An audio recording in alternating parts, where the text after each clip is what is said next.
شریعت کے اندر یہ بات جانتے ہیں کہ بہت ساری بنیادی قواعد ہیں، بہت سارے بیسک پرنسپل ہیں جن پر دین اسلام چلتا ہے. انہی پرنسپل میں سے فقہ کے اندر ایک قاعدہ ذکر کیا جاتا ہے، قاعدہ ہے درء المفاسد مقدم علی جلب المنافع، کہ انسان کوئی کام کرے جس کام میں انسان کو فائدہ بھی ہے نقصان بھی ہے، تو شریعت کہتی ہے کہ فائدہ نہیں نقصان کا خیال کر کے اس کام کو چھوڑ دیا جائے گا.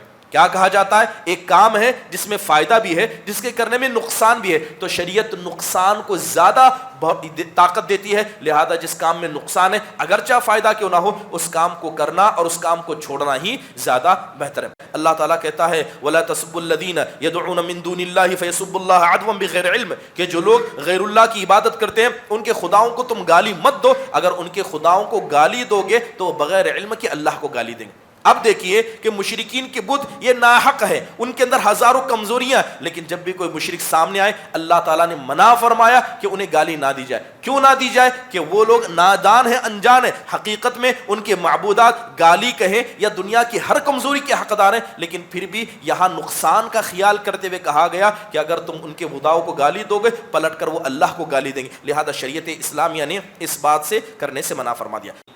یا ایھا الذین آمنوا ان تنصروا اللہ ینصرکم ویثبت اقدامکم، یہ سورہ محمد کی آیت کریمہ ہے. اللہ سبحانہ و تعالیٰ ارشاد فرماتے ہیں کہ اے ایمان والوں اگر تم اللہ تبارک و تعالیٰ کی مدد کرو گے تو اللہ تمہاری مدد کرے گا، اور اس کے ساتھ اللہ تمہارے قدموں کو ثابت قدم کر دے گا. محترم حاضرین، یہ بات ہم سب اچھے سے جانتے ہیں کہ اللہ تعالیٰ کا قانون رہا ہے کہ جن لوگوں نے اللہ کے دین کی خاطر قربانیاں دی اللہ تعالیٰ نے اپنی ساری نعمتوں کا حقدار انہیں بنایا.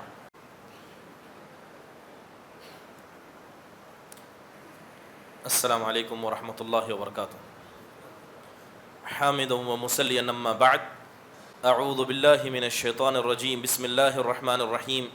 یا ایھا الذین آمنوا ان تنصروا اللہ ینصرکم ویثبت اقدامکم، یہ سورہ محمد کی آیت کریمہ ہے. اللہ سبحانہ و تعالیٰ ارشاد فرماتے ہیں کہ اے ایمان والوں اگر تم اللہ تبارک و تعالیٰ کی مدد کرو گے تو اللہ تمہاری مدد کرے گا، اور اس کے ساتھ اللہ تمہارے قدموں کو ثابت قدم کر دے گا. محترم حاضرین، یہ بات ہم سب اچھے سے جانتے ہیں کہ اللہ تعالیٰ کا قانون رہا ہے کہ جن لوگوں نے اللہ کے دین کی خاطر قربانیاں دی اللہ تعالیٰ نے اپنی ساری نعمتوں کا حقدار انہیں بنایا. اور یہ بات بھی ہم سب جانتے ہیں کہ اصل نعمتیں اخروی نعمتیں، دنیا کی کوئی بھی نعمت آخرت کی کسی بھی نعمت کا ادنا مقابلہ بھی نہیں کر سکتی. نہ دنیا کے کھانے آخرت کے کھانوں کا مقابلہ کر سکتے ہیں، نہ دنیا کے لباس آخرت کے لباس کا مقابلہ کر سکتے ہیں، نہ وہاں کی زندگی. بلکہ اللہ کے نبی علیہ الصلاۃ والسلام نے ایک حدیث کے اندر ان نعمتوں کا ذکر کیا جو جنت میں ایک مومن کو دی جائیں گی، اور اس کا مقام دنیا میں کیا ہے. آپ علیہ الصلاۃ والسلام نے کہا کہ جنت کے اندر جب مومنوں کو حور عین دی جائیں گی تو وہ حور جو اپنے چہرے پر دوپٹہ اوڑھتی ہوگی اگر ساری دنیا کو بیچ بھی دیا جائے تب بھی اس دوپٹے کی قیمت کے برابر نہیں ہو سکتے. اللہ تبارک و تعالیٰ نے ایسی نعمتیں اخروی تیار کر رکھی ہیں. اب اللہ تعالیٰ کا قانون یہ ہے کہ یہ نعمتیں اللہ کن کو دے گا؟ جنہوں نے اللہ کی دین کی مدد کی. لہذا تو کہنے کا مطلب یہ ہے کہ اللہ تبارک و تعالیٰ کا دین تو غالب ہے، مگر جو آدمی اس دین کو غالب کرنے میں، اس دین کو قائم کرنے میں اللہ تعالیٰ کی مدد کرے گا. اب اللہ تعالیٰ کی مدد کیسے ہوگی؟ دین پر انسان خود عمل کرے، اس کے ساتھ دعوت و تبلیغ کا کام کرے، اللہ اس کے رسول کی دعوت کو پھیلائے. محترم حاضرین، یہاں پر ایک اہم بات سمجھنے کی ضروری یہ ہے کہ جب بھی بات دعوت و تبلیغ کی جاتی ہے تو اس کے اندر اخلاص کا ہونا ضروری ہے. ایسا ہو نہیں سکتا کہ کوئی آدمی اللہ تبارک و تعالیٰ کی طرف یا اس کے رسول کی طرف لوگوں کو بلائے اور اس آدمی کے دل میں تقویٰ نہ ہو، اللہ کا ڈر نہ ہو اور اخلاص نہ ہو، اور اللہ تعالیٰ اس کی دعوت کا ثواب اسے قیامت کے دن دے. ایسا ہو نہیں سکتا. لہذا جب بھی دعوت کا کام کوئی بھی انسان کرے، اب سوال یہ پیدا ہوتا ہے کہ دعوت کا کام کون کرے؟ قرآن اور حدیث کو جب پڑھتے ہیں تو دو باتیں ہمارے سامنے آتی ہیں. ایک آیت ایک حدیث کے اندر اللہ کے نبی نے کہا بلغوا عنی ولو آیہ، کہ اگر میری طرف سے ایک بھی بات تم کو پہنچے تو دوسروں تک پہنچاؤ. دوسری جگہ اللہ تعالیٰ کہتا ہے ادعو الی سبیل ربک بالحکمۃ والموعظۃ الحسنہ، کہ آپ اللہ کے دین کی طرف بلائیں. کیسے بلائیں؟ اللہ کے نبی صلی اللہ علیہ وسلم کو اللہ کہتا ہے ادعو الی سبیل ربک بالحکمۃ والموعظۃ الحسنہ، حکمت کے ذریعے بلائیں اور اچھی گفتگو اور موعظۃ حسنہ کی طرف بلائیں.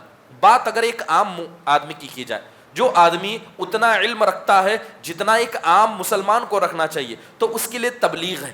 تبلیغ کا مطلب ہوتا ہے کہ جتنا پتا ہے اتنا بتایا جائے. لیکن جب بات دعوت کی جاتی ہے تو دعوت کا مطلب یہ ہوتا ہے کہ انسان دین کے تمام مسائل پر گفتگو کرے، اور دعوت میں اسے دعوت کا وسیلہ پتا ہو، دعوت کا طریقہ پتا ہو. لہذا جب بھی بات دعوت کی جائے گی، یہ دعوت علم والوں کے ساتھ خاص ہے. اور بات تبلیغ کی جائے گی تو تبلیغ ہر انسان کے لیے ہے جو جتنا علم رکھتا ہے.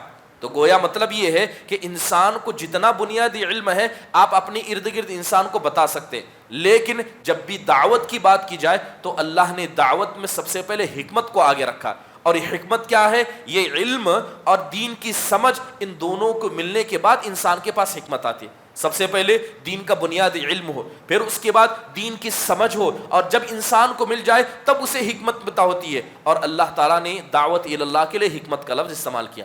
تو پتہ یہ چلا کہ دعوت اللہ کا کام یہ علماء کی ذمہ داری ہے، اور جو بھی لوگ دعوت اللہ کے کام کو انجام دینا چاہتے ہیں ضروری ہے کہ علماء کی سرپرستی میں کام کریں. اور جو لوگ تبلیغ کا کام کرنا چاہتے ہیں کہ بس اتنا جتنا پتہ ہے اسے پہنچانا ہے، تو اسے ہر انسان کر سکتا ہے، جتنا اسے پتہ ہے اتنا کر سکتا ہے. محترم حاضرین، یہاں پر ایک بات ہمیں سمجھنے بھی والی یہ ہے کہ جن لوگوں نے بھی اللہ کے دین کی مدد کی، اللہ نے ان کی مدد کی. کیسے مدد کی؟ اللہ تعالیٰ نے ان کے عملوں کو قبول کیا. اور یہ بات ہم سب جانتے ہیں کہ ایک عمل کیا ہے؟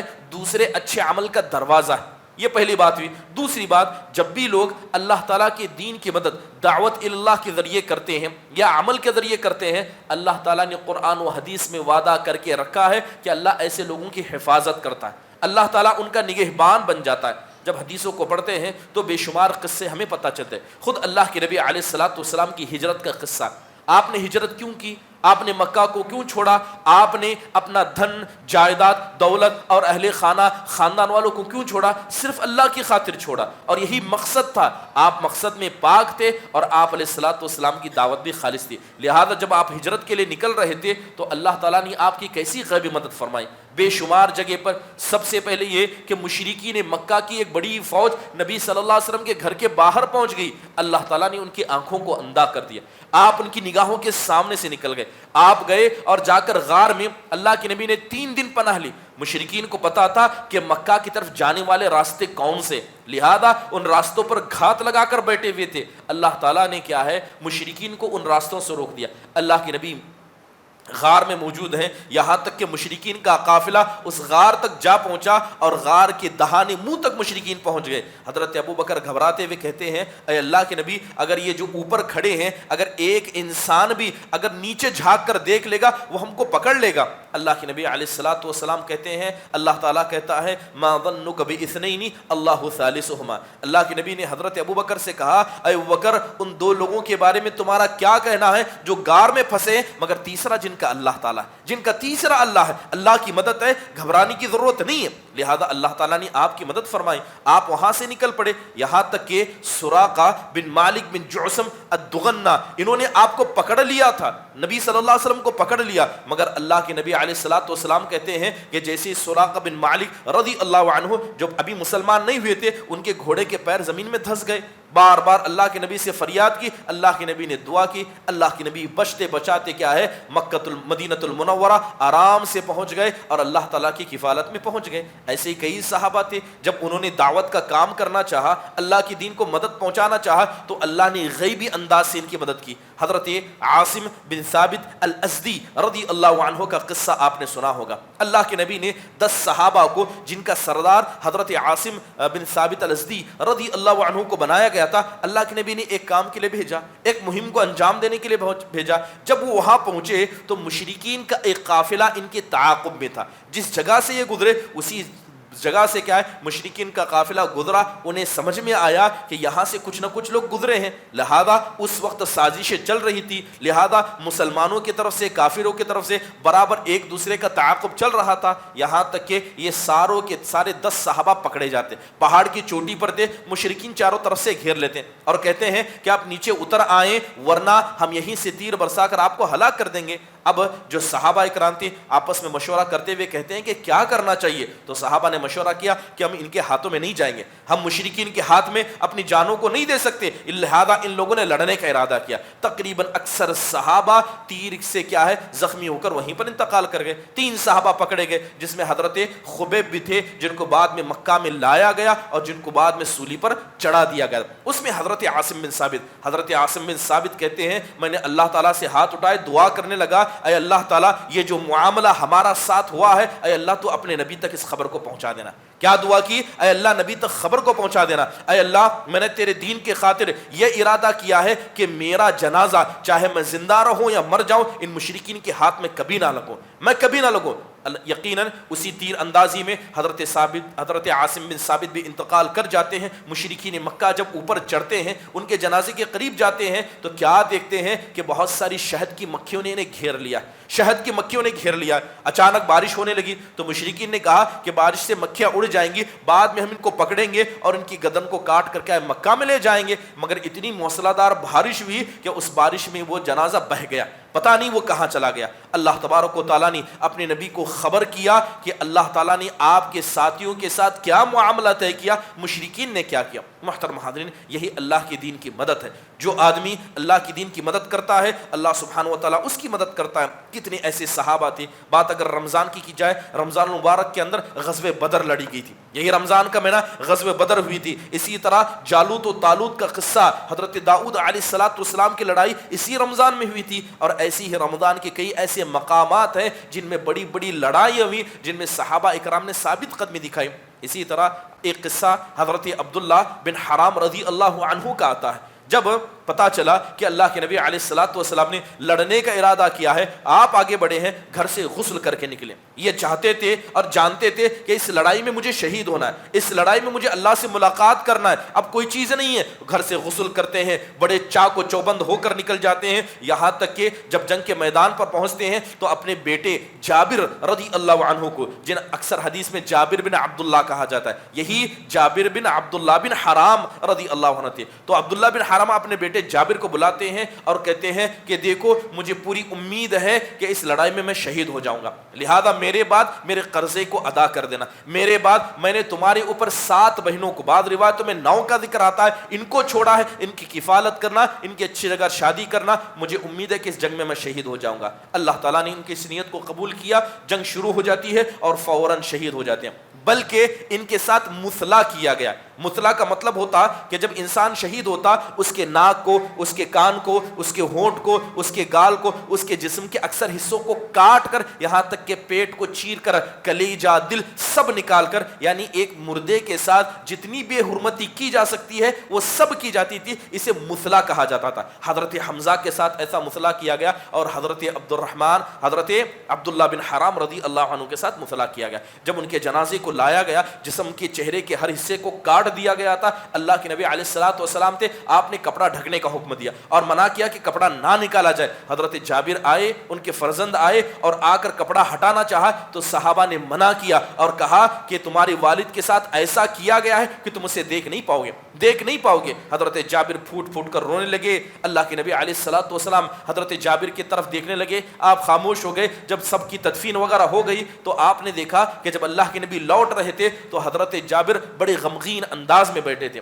اللہ کے نبی نے حضرت جابر کو بلایا، کہا کہ کس چیز کا غم ہے؟ کہنے لگے اے اللہ کے نبی میرے والد شہید ہو گئے، اتنا قرضہ، اتنی بہنوں کی ذمہ داری چھوڑی ہے۔ تب اللہ کے نبی نے کہا کہ تمہیں گھبرانے کی ضرورت نہیں ہے، جب تمہارے والد کے جنازے کو لایا گیا میں برابر دیکھ رہا تھا کہ اللہ کے فرشتے اپنے پروں سے ان کو سایہ کر رہے تھے، اللہ کے فرشتے پروں سے سایہ کر رہے تھے۔ پھر آپ نے کہا خدا کی قسم تمہاری والد انتقال کرنے کے بعد اللہ کے پاس پہنچے اور آپ کہتے ہیں کہ اللہ تبارک و تعالیٰ نے تمہارے والد سے ایسے گفتگو کی کہ اللہ تعالیٰ نے کسی اور سے گفتگو نہیں کی. اللہ تعالیٰ نے تمہارے باپ سے کہا کہ بتاؤ کیا امید لے کر آئے ہو, تو تمہارے ابا کہنے لگے اے اللہ تعالیٰ میں چاہتا ہوں کہ تو مجھے اور ایک زندگی دے, تو مجھے اور ایک زندگی دے, جس طرح لڑ کر اس مرتبہ آیا ہوں دوبارہ تیرے پاس یہی آؤں اور گھر والوں کو بتا کر آؤں کہ تیرے پاس آنے کے بعد کیسے انعامات تو نے مجھے عطا کیے.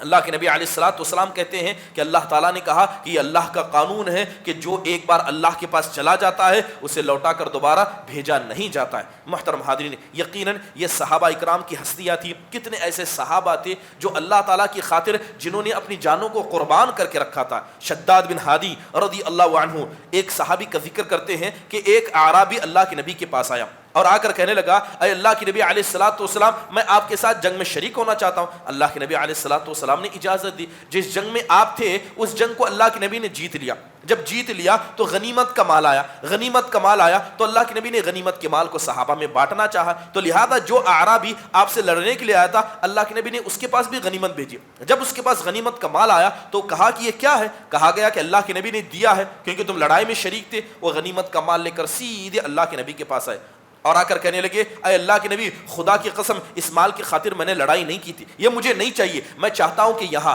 گردن کی طرف اشارہ کر کے کہا میں چاہتا ہوں کہ مجھے اللہ کی راہ میں تیر یہاں لگے, اس کی خاطر میں یہاں آیا ہوں. اللہ کے نبی علیہ الصلوۃ والسلام کہتے ہیں کہ تھوڑی دیر بعد دوبارہ جنگ شروع ہوئی اور اس صحابی نے جہاں اشارہ کیا تھا وہیں ان کو تیر لگا اور وہیں پر کیا ہے وہ شہید ہو گئے. اللہ کے نبی علیہ الصلوۃ والسلام کو بتایا گیا اے اللہ کے نبی انہوں نے جہاں اشارہ کیا تھا ان کے ساتھ ایسا کیا گیا. اللہ کے نبی نے اپنا جبہ اتارا, اللہ کے نبی نے اپنا کپڑا اتارا اور کہا کہ اس کپڑے میں ان کو دفنایا جائے, اور اللہ کے نبی علیہ الصلوۃ والسلام نے اپنا کپڑا دیا, اس صحابی کو دفنایا گیا. جب ان کے جنازے کو پڑھانے کے لیے اللہ کے نبی کھڑے تو اللہ کے نبی نماز جنازہ پڑھا رہے تھے اور پڑھاتے پڑھاتے آپ یہ دعا کرتے ہوئے کہہ رہے تھے اللہ ھذا عبدک خرج مہاجرا فقتل شہیدا وانا شہید علی ھذا. اللہ کے نبی دعا میں کہہ رہے تھے اے میرے پروردگار یہ تیرے بندوں میں سے ایک بندہ ہے, یہ خالص تیری راہ میں لڑنے کی خاطر نکلا تھا, اے اللہ یہ شہید ہو گیا, اے اللہ اس شہادت کی گواہی میں خود دیتا ہوں. یقیناً یہ ایسی کچھ مقدس ہستیاں تھیں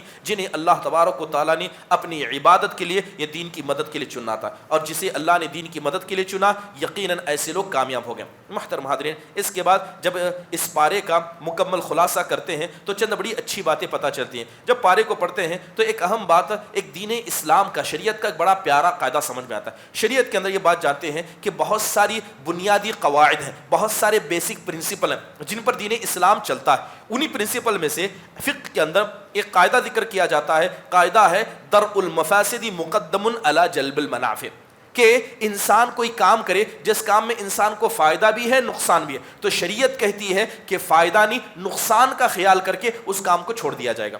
کیا کہا جاتا ہے, ایک کام ہے جس میں فائدہ بھی ہے جس کے کرنے میں نقصان بھی ہے, تو شریعت نقصان کو زیادہ طاقت دیتی ہے, لہذا جس کام میں نقصان ہے اگرچہ فائدہ کیوں نہ ہو اس کام کو کرنا اور اس کام کو چھوڑنا ہی زیادہ بہتر ہے. اگر اس کی کچھ مثالیں آپ کے سامنے بیان کی جائیں, اللہ کے نبی علیہ الصلوۃ والسلام دیکھیں کہ جب آپ مدینہ المنورہ کہتے تھے, بعض روایتوں میں آتا ہے کہ جب آپ مکہ میں تھے تو آپ علیہ الصلوۃ والسلام نے, بلکہ بعض صحیح روایتوں میں کہ جب آپ مدینہ میں تھے تو آپ علیہ الصلوۃ والسلام نے اپنی خواہش کا اظہار کیا, اپنی خواہش کا اظہار کیا. آپ علیہ الصلوۃ والسلام کہتے ہیں یا عائشہ لولا قومک حدیث بالکعبہ لنقصت الکعبہ وجعلت لها بابین.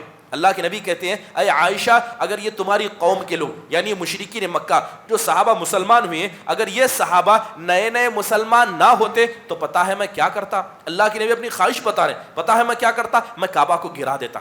اللہ کے نبی کہتے ہیں میں کعبہ کو گرا دیتا, اور جس طرح حضرت ابراہیم نے کعبہ کو بنایا تھا میں ویسے بناتا, بالکل کعبہ کے بیچ سے ایک دروازہ بناتا کہ لوگ کعبہ میں داخل ہوتے اس دروازے سے اور اس دروازے سے نکل جاتے. اللہ کے نبی کا انتقال ہو گیا, آپ نے کبھی یہ کام نہیں کیا. صحابہ حضرت ابوبکر آئے, حضرت عمر آئے, حضرت عثمان آئے, حضرت علی, کسی نے یہ کام نہیں کیا. اب سوال یہاں یہ پیدا ہوتا ہے کہ آپ کی خواہش تھی اور آپ چاہتے تھے کہ جس طرح آپ کے باپ ابراہیم نے کعبہ بنایا تھا آپ ویسے بنائیں, لیکن آپ نے کام کیوں نہیں کیا؟ کیونکہ یہی قاعدہ یہاں پر آتا ہے, کام میں فائدہ بھی تھا، نقصان بھی تھا۔ فائدہ یہ تھا کہ اللہ کے نبی قواعد ابراہیم کی بنیاد پر بناتے، ہر انسان کو کعبہ کو اندر سے دیکھنے کا موقع ملتا، لیکن نقصان یہ تھا کہ جو نئے نئے مسلمان ہو گئے تھے کہیں وہ اپنے دل میں یہ نہ سوچ لینے لگے کہ اللہ کے نبی کیا ہے، مسلمانوں کے امیر بنتے ہی من مرضی کرنے لگے، آپ نے کعبہ کو گرا دیا۔ مشرکین مکہ ہی نہ کیوں نہ ہو، کعبہ کی بڑی عزت کرتے تھے، بڑا احترام کرتے تھے۔ کعبہ کو بنانے میں مشرکین نے کبھی حرام مال نہیں لگایا، مشرک تھے مگر کعبہ کو بنانے میں حلال مال لگاتے تھے، اتنی عزت کعبہ کی کرتے، صرف اس خطرے سے، صرف اس ڈر سے کہیں اللہ کے نبی علیہ الصلوۃ والسلام کے اوپر انگلی نہ اٹھائی جائے کہ آپ نے اپنی طاقت کا غلط استعمال کیا، آپ کو طاقت ملی تو آپ نے من مرضی کی اور لوگ آپ کے بارے میں گفتگو کریں یا آپ کے اس کام کو نہ سمجھ پائیں۔ اللہ کے نبی زندگی گزار دی مگر اللہ کے نبی نے اس کام کو کبھی نہیں کیا۔ اسی طرح مشرکین جو منافقین آپ کی صف میں تھے، آپ چاہے تو پکڑ پکڑ کر منافقین کو قتل کروا دیتے۔ آپ جانتے ہیں کہ منافقوں نے کیسے فتنے نہیں مچائے، اللہ کے نبی نے منافقوں کو کیوں نہیں قتل کیا؟ منافقوں کو قتل کرنے میں فائدہ بھی تھا اور ان کو قتل کرنے میں نقصان بھی تھا۔ اللہ کے نبی نے نقصان کا خیال کیا، کبھی نہیں قتل کروایا۔ نقصان کیا تھا؟ آپ دیکھیں ایک حدیث کے اندر آتا ہے کہ اللہ کے نبی علیہ الصلوۃ والسلام ایک غزوے میں تھے، ایک لڑائی میں تھے، لہذا جب دو صحابہ کے بیچ میں لڑائی ہو گئی، ایک مہاجر تھے ایک انصار تھے۔ لڑائی میں مہاجر نے کیا کہا؟ یا للمہاجرین، لڑائی میں مہاجرین کو دعوت دی۔ دوسرے انصاری نے کہا یا للانصار، انصاری کو دعوت دی۔ گویا انصار و مہاجر کے دو گتے آپس میں لڑنے کے لیے تیار تھے۔ اللہ کے نبی علیہ الصلوۃ والسلام کے کان پر یا للمہاجرین یا للانصار، یعنی اے مہاجر، گویا لوگ اپنے خاندان اپنے قبیلے والوں کو بلا رہے ہیں، گویا اپنے لوگوں کو لڑنے کے لیے، یعنی مسلمان کو مسلمان سے لڑنے کے لیے اپنوں کو بلا رہے ہیں۔ تو آپ نے کہا ما بال دعوی الجاہلیہ، یہ جاہلیت کی آواز کیا ہے؟ جب ایک مسلمان مسلمان سے لڑتا ہے اور کوئی آدمی اس پر اپنے سگے بھائی کو دعوت دیتا ہے، اپنے خاندان والوں کو دعوت دیتا ہے، یہ جاہلیت کی پکار ہے۔ تو آپ نے کہا ما بال دعوی الجاہلیہ، یہ جاہلیت کی آواز کیا ہے؟ اللہ کے نبی علیہ الصلوۃ والسلام نے لڑائی کو چھڑا دیا۔ اس وقت میں منافقوں کا سردار عبداللہ بن ابی بن سلول تھا، اس نے کیا کیا؟ موقع کا فائدہ اٹھایا اور کہا کہ یہ مہاجرین، یہ ننگے فقیر ہمارے پاس آئے تھے، ہم نے ان کو سہارا دیا، ہم نے ان کو آسرا دیا، آج اتنی طاقت ہے کہ ہمارا کھا کر ہمارا رہ کر ہم سے لڑنے کے لیے تیار ہوئے۔ تو اس نے کہا کہ ہم عزت دار جب مدینہ پہنچیں گے ان ذلیلوں کو مدینہ سے نکال دیں گے۔ اور اس کا الفاظ اتنے خطرناک تھے کہ اللہ تعالیٰ نے اس کے الفاظ کو قرآن میں نازل کیا۔ اللہ تعالیٰ کہتا ہے لَيُخْرِجَنَّ الْأَعَزُّ مِنْهَا الْأَذَلَّ، کہ ہم عزت دار کیا کریں گے؟ ان ذلیلوں کو مدینہ سے نکال دیں گے۔ اللہ کے نبی علیہ الصلوۃ والسلام جب یہ سب سن رہے تھے، آپ نے کچھ نہیں کہا۔ حضرت عمر آگے بڑھے، کہا اللہ کے نبی چھوڑ دیجئے، ابھی اس کی گردن مار دوں گا۔ ابھی آپ نے لڑائی کو ٹھنڈا کیا، یہ آگ میں اور کیا کر رہا ہے؟ تیل ڈال رہا ہے، آگ اور لگا رہا ہے۔ اللہ کے نبی نے صلی اللہ علیہ وسلم نے اس بات کو ایک بات کہی، آپ نے کہا میں نہیں چاہتا کہ عرب کے لوگ یہ کہیں کہ اللہ کے نبی اپنے ساتھیوں کو قتل کرتے ہیں۔ کیا کہا آپ نے؟ میں نہیں چاہتا کہ عرب کے لوگ یہ کہیں کہ اللہ کے نبی اپنے ساتھیوں کو قتل کرتے ہیں، اس لیے اللہ کے نبی نے کبھی اسے قتل نہیں کروایا، یہاں تک کہ اپنی فطری موت پر گیا۔ اب جو مشرکین ہیں انہیں کیا پتا کہ کون مسلمان ہے کون منافق ہے؟ وہ تو یہی سمجھیں گے کہ اللہ کے نبی اپنے ساتھیوں کو مار دیتے ہیں۔ صرف اس ڈر سے اللہ کے نبی نے کبھی کسی منافق کو قتل نہیں کروایا، ان کو قتل کروا دیتے، ہزار فتنے ختم ہوتے۔ لیکن جہاں فائدہ بھی ہے جہاں نقصان بھی ہے، اسلام نقصان کا اعتبار کر کے اس کام کو نہیں کرتا۔